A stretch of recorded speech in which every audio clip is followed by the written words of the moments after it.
ఎంత కష్టపడ్డారో వ్యయ ప్రయాస పేమెంట్ తెచ్చుకునే ఖర్చు అన్నిటికీ ముందర ఉంది. వారి పిల్లలు మరి డిఎస్పీ ఉన్నారు, మరి ఆయన మన ఎక్కడుంది అన్న ఇక్కడ రక్షించుకుంటా మన బీసీ చెప్పి వాళ్ళు వచ్చినారు. ఆ పక్కన ఉన్నారు గారు సంబంధ గారు, ఆయన కూడా మా ఎంపటి చేత కాకుండా కూడా పాపం వస్తూనే ఉంటారు ఎక్కడికంటే. మీరందరికీ ప్రత్యేక ధన్యవాదాలు. అంతేకాకుండా ఈనాడు ఇక్కడ కార్యనిర్వాహకం నిర్వహించినటువంటి ముత్యాల నరసింహ గారు చాలా పెద్ద ఎత్తున ఇక్కడ మరి మేము ఢిల్లీ వేసినప్పటి నుంచి కూడా ఆయన పెద్ద ఎత్తున తయారు చేసినట్టు పాపం ఇక్కడ లేకుండా కూడా ఇక్కడికి వచ్చి చేసి అన్ని చేస్తున్నాడు. అన్ని వివిధ కుల సంఘాల పెద్దలందరికీ నా యొక్క నమస్కారాలు, ముందున్నటువంటి వారికి కూడా నా యొక్క నమస్కారాలు. నిజంగా మన తెలంగాణలో మీరు గుర్తుపెట్టుకోవాలి, చాలా 57 కులాలు మనం అంటున్నాము. 57 కులాలు ఎవరెవరికి ఉన్నారో మనకి తెలియదు. వారి కులవృత్తులు ఒక 15-20 కులవృత్తులు మనకి తెలుసు. తగిన కులవృత్తులు వాళ్ళు దొరకడం లేదు. తోలుబొమ్మలు ఉన్నారు, వాళ్ళ వెతికితే ఒక దగ్గర దొరికిన హైదరాబాద్ 120 కిలోమీటర్లు దొరికితే వాళ్ళకి ఫోన్ చేసి ఫోన్ దగ్గర పట్టుకొని అయ్యా మీరు రావాలి మీటింగ్ ఉందంటే, సార్ మా దగ్గర కిరాయి పైసలు అన్నారు. నాకు కిరాయి పైసలు అంటే నాకు వేయడానికి రాదు, ఏం చేయాలి? సరే రాకుండా సరే అన్నాను. ప్రెస్ మీట్ పసిబాబులో పెడితే అందుకని మన కులాలు నిజంగా విక్షిత కులాలు, పిచ్చమెత్తుకునే కులాలు. వీటిలో మరి పిచ్చమెత్తుకొని మనం తెచ్చుకున్న కులంలో నేను వీళ్ళకి వీటికి తీసుకుంటానని వేరే వస్తే ఎట్లుంటుంది చెప్పండి? ఇది మంచి పద్ధతి కాదు. నేను పోయినా కేంద్ర మంత్రులను, కేంద్ర బీసీ కమిషన్ రాష్ట్ర మంత్రులుగా కలిసినాం. మేము 40 సంవత్సరాల నుంచి గవర్నమెంట్ నిలబెట్టినారు, ముఖ్యమంత్రులు నిలబెట్టినారు. ఐఏఎస్ ఆఫీసర్ లెక్కలేదు, కలెక్టర్ లెక్కలేదు. మీకు చెప్తున్నాను, ధైర్య సాహసేలక్ష్మి ఒక చోట ఉపాధ్యాయుల యొక్క సెలక్షన్ జరుగుతుందంటే డిఎస్లో మీరు పోయి కూర్చోండి.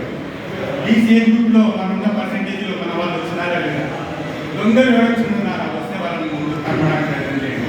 మీరు ఏ గ్రూప్ రాజకీయ ఎట్లా వచ్చినారు ఇప్పుడు అన్నీ చెప్పండి. డిఎస్సీలో ఎంత కష్టమైందో నిజంగా. నేను ఒక కలెక్టర్ని ఎదిరించిన, ఆయన నన్ను ఏమనుకుంటున్నాను, నేను సెలక్షన్ పోయినా డిఎస్సీలో సెలక్షన్లో నేను నాకు నమ్మకం అందులో ఆయన నన్ను గెట్టవుతాను. రే నోట్ చూసుకో, ఎక్కడ కలెక్టర్ నా దగ్గర బతకడం నాకు టీచర్ కూడా అపాయింట్మెంట్ కాదు చెప్తున్నాను. ఆ ధైర్యం తెచ్చుకోవాలి. మన హక్కుల కొరకు మనం పోరాడాలి. హక్కుల కొరకు జరిగే హక్కుల కొరకు పోరాడి తెచ్చుకోవాలి. ఇంకొక మీ అందరికీ విన్నపం, అన్ని కులాల వాళ్ళు మేము ఒక ప్రోగ్రామ్, ఒక పథకం వేసినాం. అదేమిటంటే ఇంద్రపాలక నుంచి రవీంద్ర భారతి వరకు ఒక్కొక్క కులం వాళ్ళు ఒక్కొక్క ఆటోకాయ ఎక్కాలి, వాళ్ళ కుల ప్రదర్శన చేసుకుంటూ పోవాలి. ఒక్కొక్క కులం వాళ్ళు ఒక్కొక్క ఇప్పుడు గంగెట్లో ఉన్నారు, గంగెట్లో పట్టుకొని వాళ్ళు రావాలి, కాటికప్పలు రావాలి, మందులు రావాలి. అన్ని కులాల వాళ్ళు వరుసగా రావాలి. మందులను సర్వ చేసుకుంటా, సాగరాలు బద్ద పెట్టుకుంటా, బెస్టలు చేపలు పెట్టుకుంటా, అన్ని రంగాలుగా అక్కడ కట్టడ ప్రదర్శన చేసుకుంటా ఇంద్రపార్క్ నుంచి రవీంద్ర పార్క్ దాకా పోదాం.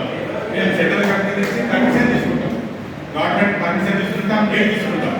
తీసుకున్న రోజు మేము 45 రోజుల ముందు మీకు అందరూ చెప్తాం. అప్పుడు అందరూ మీరు ప్రదర్శనకు తప్పకుండా రావాలి. తెలంగాణ రాష్ట్రం నుంచి రావాలి. సరే ఈ కులాలలో కలుస్తారా, ఈ కులాలు ఎంత భిక్ష కులాలు ఉన్నారు, అపారమైన కులాలు ఉన్నాయి కదా చెప్పి చూసేవాళ్ళు మన ప్రదర్శన చూసి ఆశ్చర్యపోవాలి. కాబట్టి మనం చేసేటువంటి మన వృత్తి ఎప్పుడు తక్కువగా అనుకోవచ్చు. చాలా మంది మన వృత్తి, మన కులం, మన వృత్తితో అందరు శుద్ధులే, బ్రాహ్మణులు శుద్ధులే. నన్ను ఒకసారి తిరుపతిలో ఉపన్యాసం ఇవ్వమన్నాను. సరే నేను తిరుపతిలో ఉపన్యాసం ఇచ్చిన. అప్పుడు బ్రహ్మ ఎవరు, బ్రాహ్మణుడు ఎవరు అని అడిగినాను. పెద్దవాళ్ళు జాగ్రత్త పిల్లలు పెట్టుకుని వచ్చినారు. రామాయణం గురించి అడిగినాను, ప్రశ్న అడిగి చెప్పలేదు. నేను చెప్పిన రాముడు ఎప్పుడు తెచ్చిన ఎట్లా తెచ్చుడు, నేను ప్రశ్న వేసి నేనే చెప్పినాను.